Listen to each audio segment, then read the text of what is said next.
오늘은 언어 시리즈 5번째 시간입니다.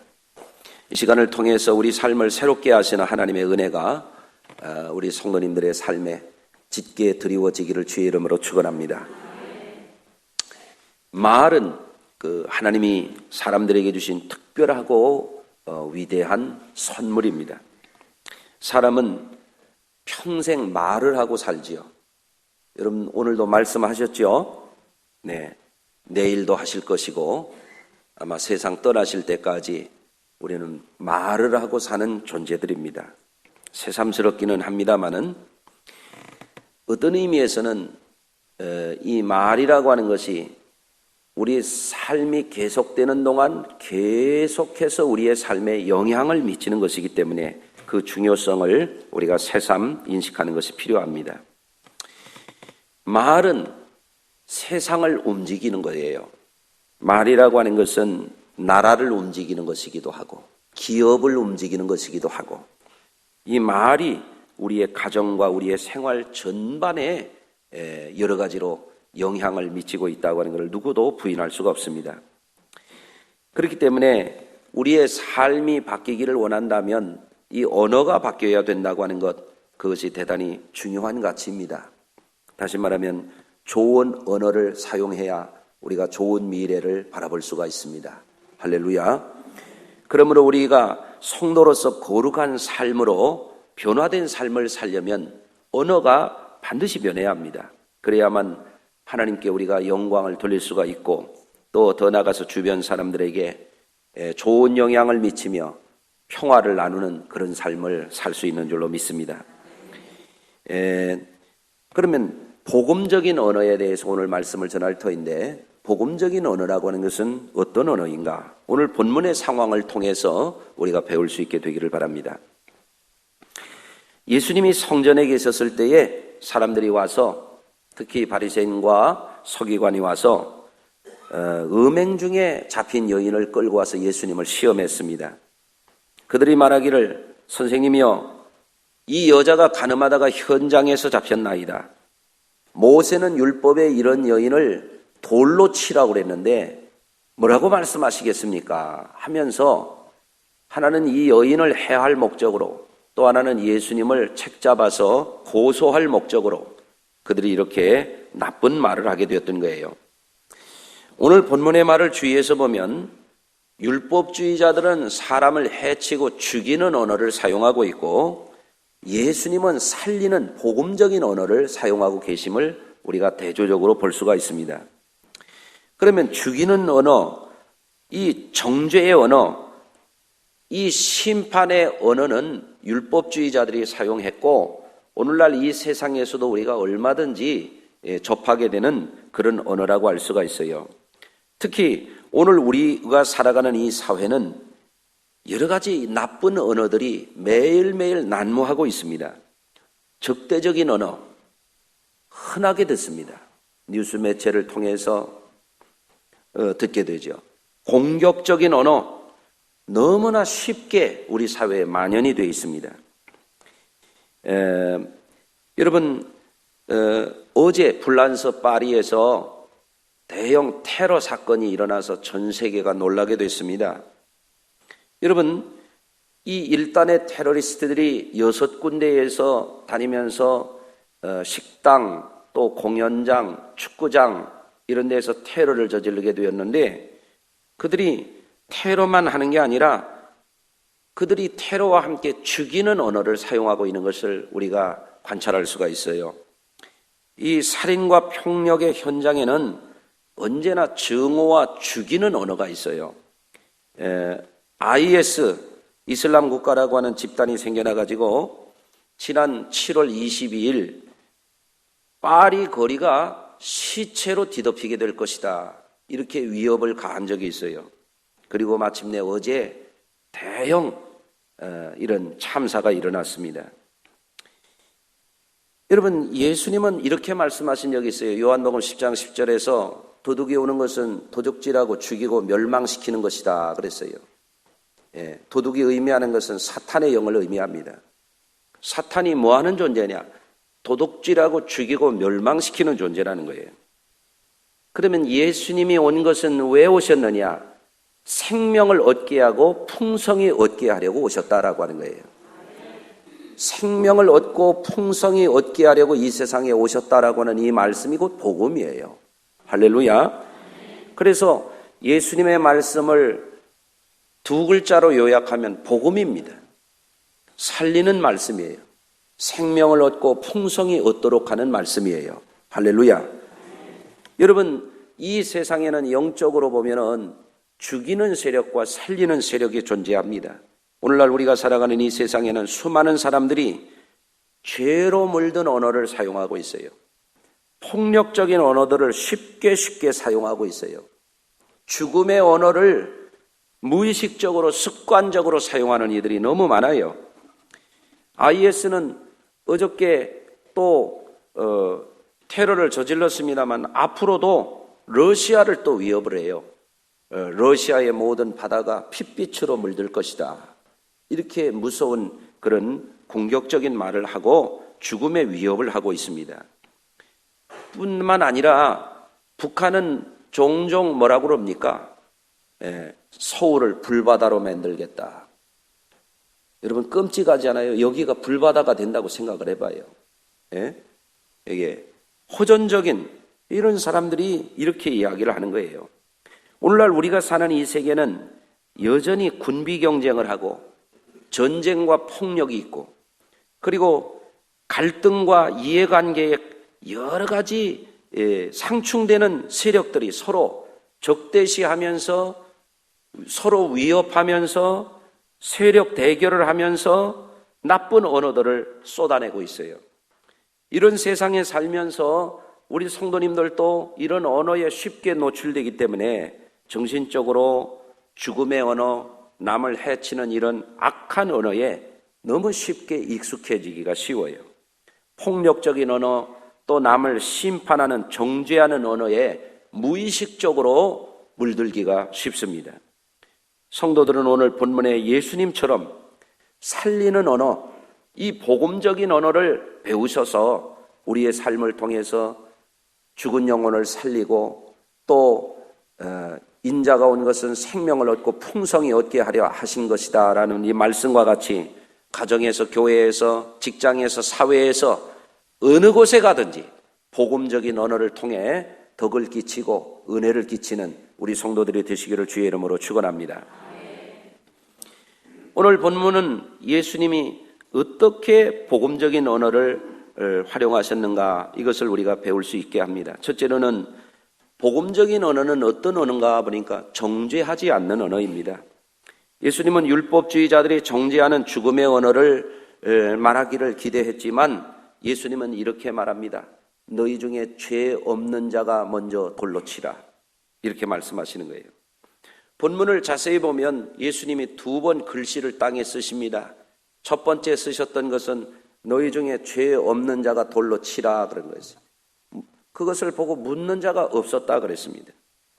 그런데 또 다음번에 예수님이 땅에 글씨를 또 쓰셨을 때 손에 돌을 쥐고 가늠하다가 현장에서 잡혀온 이 여인을 금세라도 돌로 쳐서 죽일 듯이 그렇게 살기에 있던 사로잡혀 있던 이 사람들이 하나씩 둘씩 돌을 놓고 돌아가는 것을 보게 됩니다. 그래서 이 구절을 보고 어떤 분은 그렇게 얘기합니다. 예수님이 두 번째 땅바닥에 쓴 것은 야 김아무개야 너 어제 너 도둑질 했지? 이렇게 썼다는 거예요. 야 이 아무개야 너 간음했지? 너 안 보는 데서 했지? 이렇게 썼다는 거예요. 네. 야 아무개야 너 음란한 생각했지? 이런 거 썼다는 거예요. 그러니까 창피해가지고 너희 중에 죄 없는 자가 돌로 쳐라. 그러니까 마음에 찔려가지고 감히 돌로 치지 못하고 예수님이 벌써 다 알고 계신 거예요. 예수님이. 그러니까 다 물러갔다. 그렇게 얘기하는 분이 있습니다. 여러분 사람들은 흔히 쉽게 남을 판단하고 비난하고 증오에 찬 말을 하기가 쉽습니다. 우리 사회에 이런 것은 너무 흔합니다. 남을 쉽게 비판합니다. 이런 것들이 때로는 가정에서도 그런 경우가 있고 교회 와서도 그렇게 하는 사람들이 있습니다. 여러분, 남을 비판하면은 사람들이 심리 상태가 어떤가 하면 거짓된 우월감을 갖게 됩니다. 왜 거짓된 우월감이라고 말하는가 하면 내가 남을 나쁘게 말한다고 해서 내가 좋은 사람이 되는 게 아닙니다. 한번 따라서 하십니다. 내가 남을 비판한다고 내가 좋은 사람 되는 게 아니다. 남을 막 비판합니다. 그럼 자기가 우쭐해요. 자기가 굉장히 똑똑한 것 같고 자기가 굉장히 의로운 것 같고 자기는 다 잘하는 것 같은 우쭐한 생각이 든다 이거예요. 예. 남을 비판한다고 자기가 좋아집니까? 거짓된 우월감을 즐기는 거예요. 사람들에게 그런 속성이 있습니다. 올라가는 사람이 있으면 흔들어 떨어뜨리려고 그러고 잘 달리는 사람이 있으면 다리 걸어 넘어뜨리려고 그러고 잘 되는 사람이 있으면 배 아프려고 그러고 혹시 지금도 배 아픈 분이 있어요? 이웃이 땅 사나 잘 살펴보세요. 남을 비판한다고 내가 높아지는 게 아니에요. 남을 나쁘게 말한다고 내가 좋은 사람 되는 게 아닌데 남을 쉽게 비판하는 거예요. 이 성도들은 하나님이 원치 않는 거예요. 옆에 분하고 인사하십시다. 우리는 그러지 맙시다. 부부간에 막 비판해요. 그러면 자기가 훌륭해집니까? 괜히 찬밥 신세되지. 그럴 필요가 없어요. 교우들 간에 서로 비판해요. 그러면 자기가 훌륭한 성도 됩니까? 아닙니다. 교회 다니는 사람이 교회를 막 비판해요. 교회가 잘못되면 자기가 그걸 커버하고 부족한 부분을 자기가 담당하려고 그래야 그게 진실한 성도지. 교인이 교회를 비판해요? 누워서 침받기예요. 자기 아버지가 잘못한다고 흉봐요? 제 얼굴에 침 뱉는 거예요. 아멘 할 때까지는. 성도가 잘못하면 감싸주세요. 부족하더라도 격려해 주세요.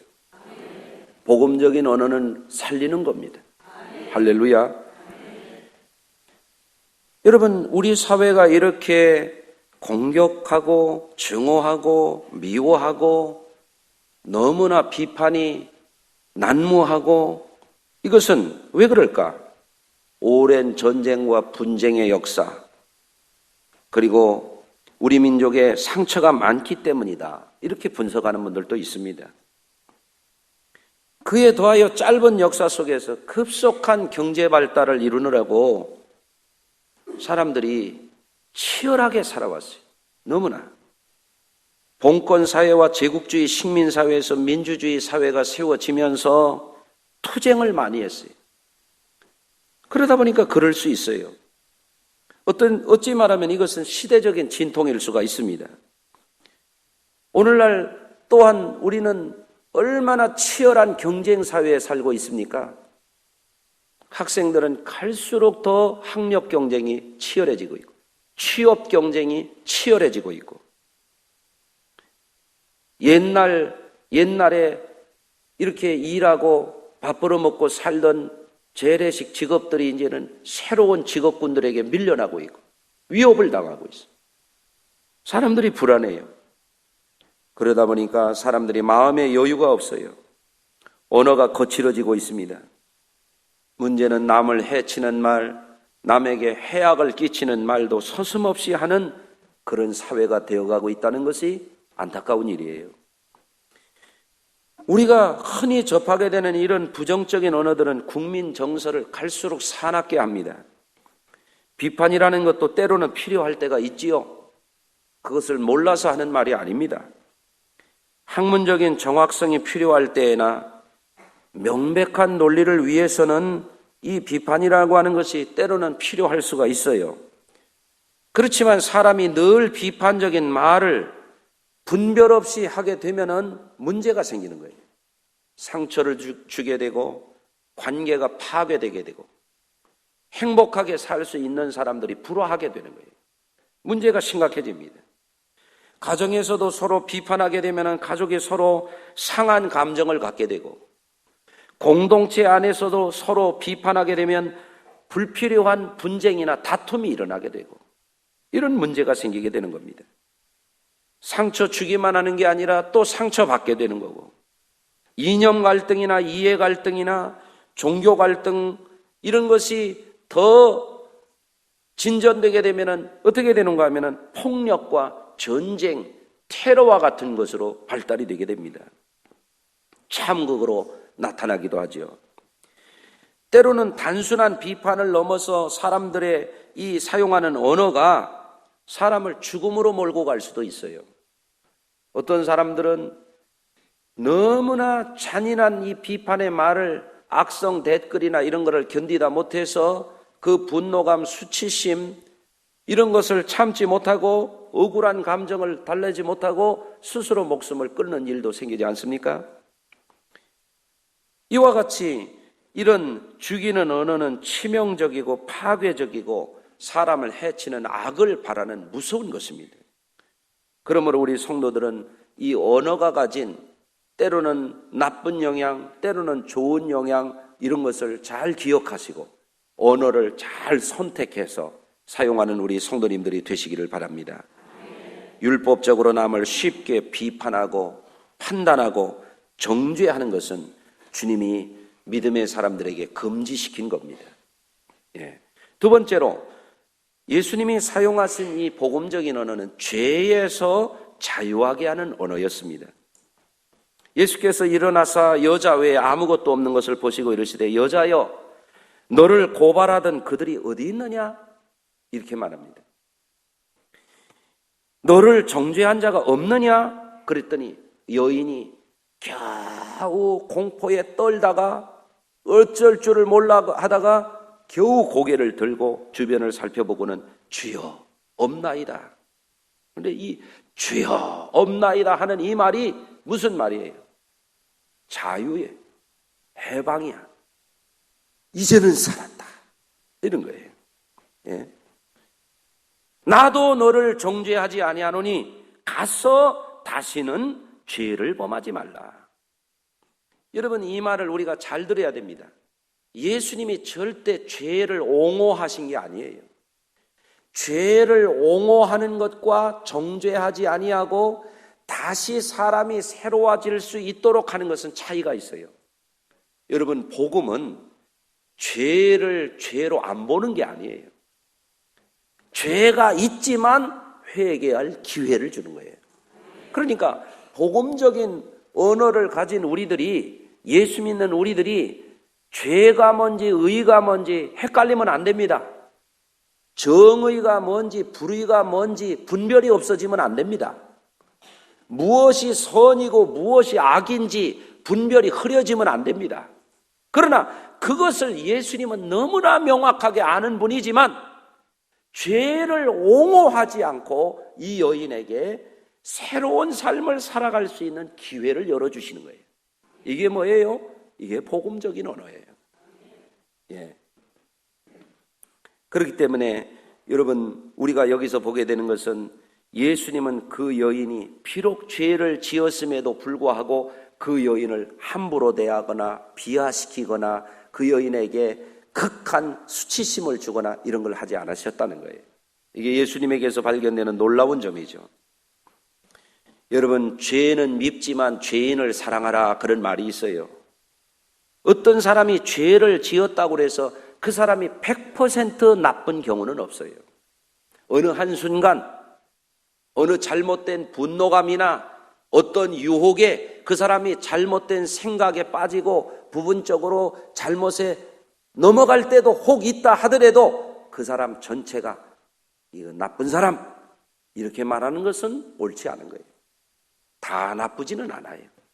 그 사람이 어느 부분에 있어서 잘못되었던 것뿐이에요. 여러분, 불행한 환경에서 자라난 사람들은 쉽게 범죄에 노출됩니다. 죄의 유혹에 빠진 사람들은 일시적으로 잘못하는 수가 있습니다. 그때에 예수님은 용서받을 수 있는 기회의 문을 열어주는 거예요. 이게 복음적인 언어입니다. 할렐루야. 사람이라고 하는 것은 늘 잘못해가면서 점점 좋아져 가는 게 사람이에요. 여러분 생각해 보세요. 우리도 어렸을 때를 생각해 보세요. 처음부터 말 잘하는 사람이 어디 있어요? 처음에는 말 같지도 않은데 말을 자꾸 뭐라고 하다가 아빠, 엄마, 파파 하다가 뭐가 되잖아요. 맞아요? 처음에 엄마 이러는 사람이 어디 있어요? 암마, 말도 안 되게 하다가 그 잘못할 때마다 뺨때기를 때리고 고함을 지르고 그러면 걔가 말을 배우겠습니까? 잘못하더라도 자꾸 아이고 얘 아빠라고 하네. 아빠 뭔 아빠야? 뭐라고 하는데 난리가 나. 그냥 좋아가지고 그래가면서 말을 배우는 거예요. 처음부터 잘 걷고 잘 뛰는 애가 어디 있어요? 넘어지고 또 넘어지고 똑바로 가라! 뺨때기 올려붙이고 막 엉덩이 불내게 때려주고 그래가지고 걔가 제대로 그걸 배우겠어요? 아니잖아요. 밥 먹을 때 처음부터 젓가락을 딱 잡아가지고 반찬을 딱딱 쥐고 그런 애가 어디 있냐 말이에요. 흘려가면서 또 밀어넣으면 또 삐져나오고 그래가면서 식사도 배우는 거 아니에요? 마치 안 그런 것처럼 가만히 계시는 분도 계신데 안 그런 사람이 어디 있냐. 사람은 실수를 통해서 배우는 거예요. 잘못했지만 또 잘할 수 있는 여지가 얼마든지 있는. 예수님은 그 여인이 분명히 잘못했지만 이거 죄요. 십계명을 어긴 거야. 이거 회개 안 하면 지옥 가. 그런데 예수님이 뭐라고 말씀하시냐면 다시는 죄를 범하지 말아라. 새롭게 살으라는. 이게 복음적인 언어입니다. 할렐루야. 미국 재헌의회 의장을 지내고 초대 대통령을 지낸 조지 워싱턴, 어렸을 때에 아버지를 보니까 아버지가 부러운 거예요. 애들이 아버지를 이렇게 어려서는 숭배하는 마음이 있거든요. 아버지가 하는 거를 저도 하고 싶어. 아버지가 운전하면 애들이 막 차 운전하는 흉내를 내고 그러잖아요. 그런데 조지 워싱턴 아버지는 손도끼로 나무를 잘 잘라요. 그러니까 이 워싱턴이 아버지가 부러운 거예요. 아버지가 도끼를 놔둔 데를 봐놨다가 도끼를 휘두르는 거예요. 하다가 정원에 있는 나무를 팍 찍었는데 나무가 싹둑 잘라졌어요. 그 나무는 아버지가 너무 사랑하는 정원수야. 아버지가 막 화가 났어요. 이거 누가 그랬냐? 워싱턴이 아버지 제가 그랬는데요. 아버지가 화를 내려고 하다가 아들이 그랬다니까 마음을 억눌러요. 그러면서 오히려 아들을 칭찬해 주는 거예요. 야, 아빠는 네가 정직하게 말해줘서 정말 고맙다. 그래서 그때 워싱턴은 죽게 혼날 줄 알았는데 아버지가 오히려 자기를 살려주는 말을 하는 거예요. 그때 결심을 했대요. 나는 평생 정직한 사람이 되겠다. 그래서 대통령이 됐다는 거예요. 여러분, 누구나 잘못이 있어요. 누구나 부족한 점이 있어요. 집에서도 늘 그런 거예요. 가족들끼리는 늘 가까이 살기 때문에 약점이 보이는 거예요. 우리 식구도 내 약점을 얼마나 잘 아는지 몰라요. 그렇지만 덮어주니까 사는 거지. 맞아요? 목회는 어떻게 해야 잘하는지 아십니까? 어떤 사람은 능력이 있어야 잘하고 아니에요. 성도들이 잘 봐줘야 잘하는 거예요. 목사도 실수하는 거예요. 부족해요. 늘 부족해요. 저도 약해요. 여러분만 약한 게 아니에요. 어떤 분은 목사는 무슨 마징가 제트인 줄 알아. 슈퍼맨이 아니에요. 저도 감기 걸렸어요 지금. 약하지요. 부족하지요. 그런데 목사의 부족한 점을 감싸주라고 장로님들 세우는 거예요. 아멘. 그래서 권사님 세우고 집사님 세우는 거예요. 그래서 서로 도우면서 하나의 공동체, 하나님의 선한 일들을 만들어가는 거예요. 그게 교회예요. 그런데 어떤 사람, 목사님이 잘못했다고 말. 그럼 당신은 뭐 했는데? 예? 아버지가 잘못하면은 자식이 그걸 커버해야 그게 좋은 자식이고. 아멘. 노아가 벌거벗고 헬렐레 하니까 가나안의 아비가 그걸 보고서 올레리 꼴레리 하고 동네를 돌아다녔잖아요. 잘했습니까? 하나님이 저주했어요. 그런데 셈과 야벳이 겉옷을 취해서 뒷걸음질 쳐 들어가서 아버지의 부끄러움을 가려줬을 때 하나님이 그거를 축복해 주시는 거예요. 여러분, 교회도 그런 거예요. 우리가 잘못했을 때 예수님이 너 죽을 줄 알아, 너 뒤지게 맞을 줄 알아, 너 지옥불 아랫목에 내려갈 줄 알아, 공포를 주시는 게 아니고 내가 너를 정죄하지 아니한다. 아멘. 다시는 그 죄를 짓지 말라. 새롭게 살아라. 아멘. 네. 주님은 이렇게 말씀하십니다. 그렇기 때문에 우리가 그 언어를 배워야 됩니다. 할렐루야. 그래서 이해하는 말을 해야 돼요. 용납하는 말을 해야 돼요. 아유, 괜찮아요. 괜찮아요. 아유, 그럴 수 있지요. 예? 아유, 나도 실수하는데요. 아유, 나도 부족한 거리요. 이래야지. 자기는 완벽하지도 않은 사람이 뭐 완벽한 것처럼 모세는 돌로 쳐 죽이라고 그랬는데 뭐라고 할 겁니까? 이건 아닌 거예요. 예수님에게 배워야 돼요. 아멘. 예, 살리는 말을 해야 돼. 살리는 말. 용서하는 말을 해야 돼. 예, 옆에 존엄분 좀 격려해 주세요. 괜찮아요 한번 해주세요. 괜찮아요. 아, 우리 성도님들 그걸 좋아하시는 거예요. 조라도 교회 와서 조르세요 그러니까 많이 좋아하시대요. 존엄분 나가요 이러면 좋아하겠어요? 아니잖아요. 아멘. 자녀들 생각해 보세요. 어른의 눈으로 볼 때는 수없이 잘못합니다. 그럼에도 불구하고 품어주니까 자식이 계속 품어주고 또 품어주고 또 이해해주고 또 감싸주니까 자식들이 나중에는 자식 노릇하는 거예요. 예. 여러분, 세 번째로 복음적인 언어는 뭐냐? 참 생명의 빛으로 인도하는 언어입니다. 이 여인은 율법주의자들에게 둘러싸여 있을 때는 당장 돌이 막 사방에서 자기 두개골을 깨고 눈을 깨고 피가 튈 정도로 어디서 날라올지 모르는 상황이에요. 깜깜한 거야. 죽을 순간만 기다리는 거야. 돌이 날라오면 이제 정신을 잃고 피를 흘리고 쓰러질 상황이야. 그런데 예수님은 뭐라고 그래요? 너를 정죄하던 자들이 있느냐? 보니까 없잖아요. 이게 뭐예요? 빛을 비춰주는 거예요. 아멘. 예. 요한복음 8장 12절에서 예수님이 말씀하셨습니다.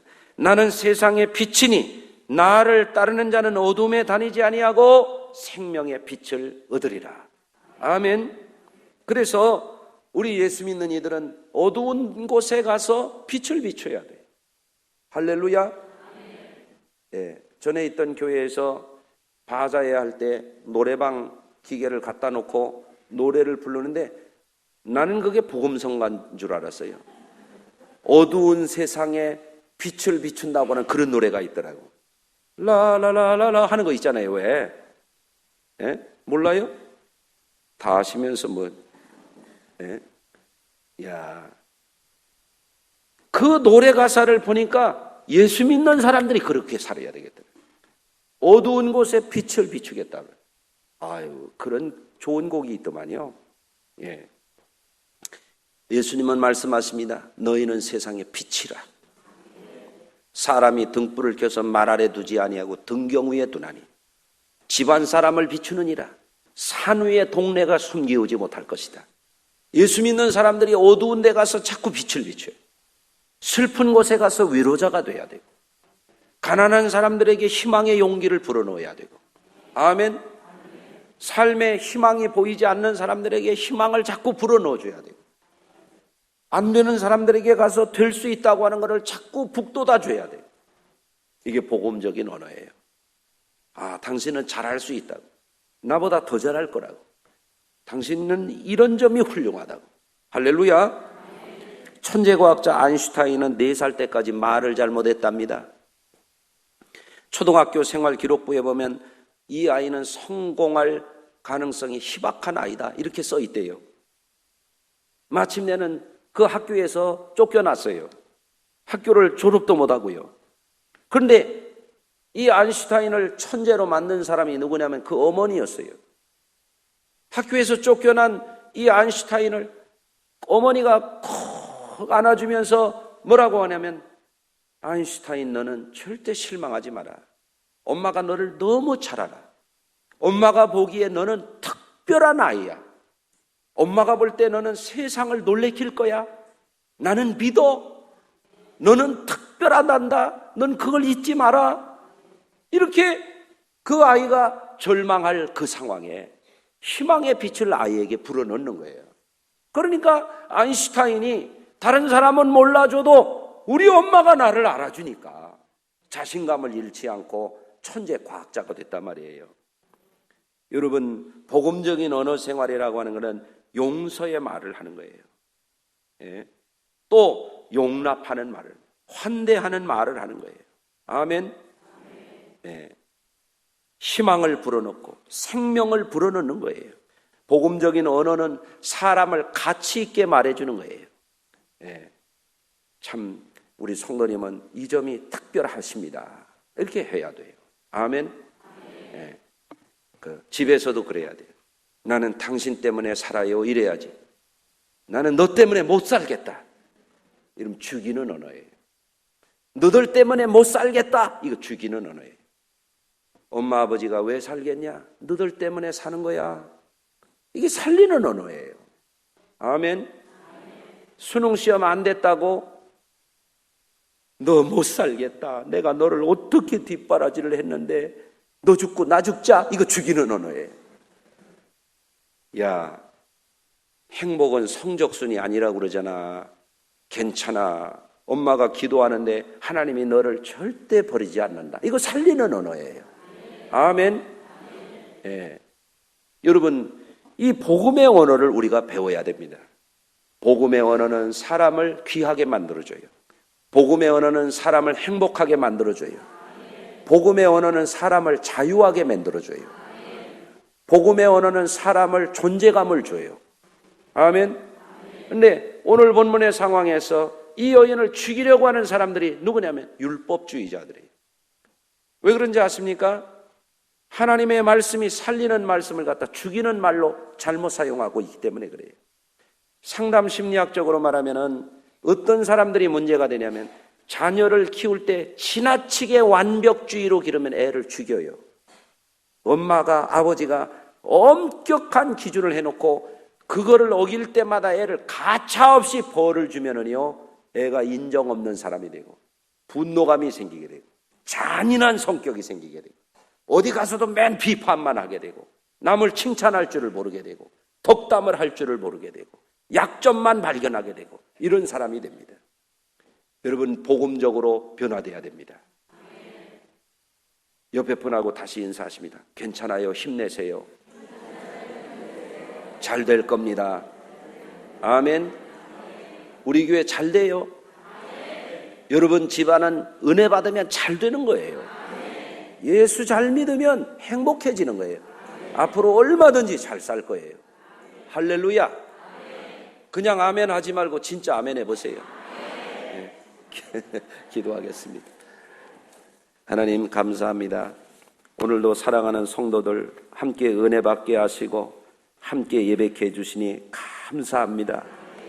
예수님은 살리는 말씀하십니다. 세상에는 죽음의 말이 난무합니다.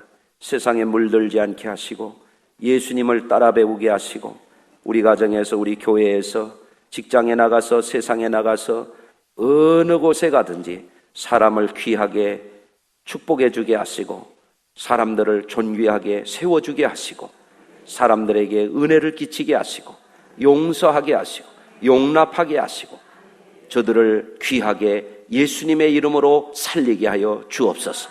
예수님의 이름으로 기도하나이다. 아멘.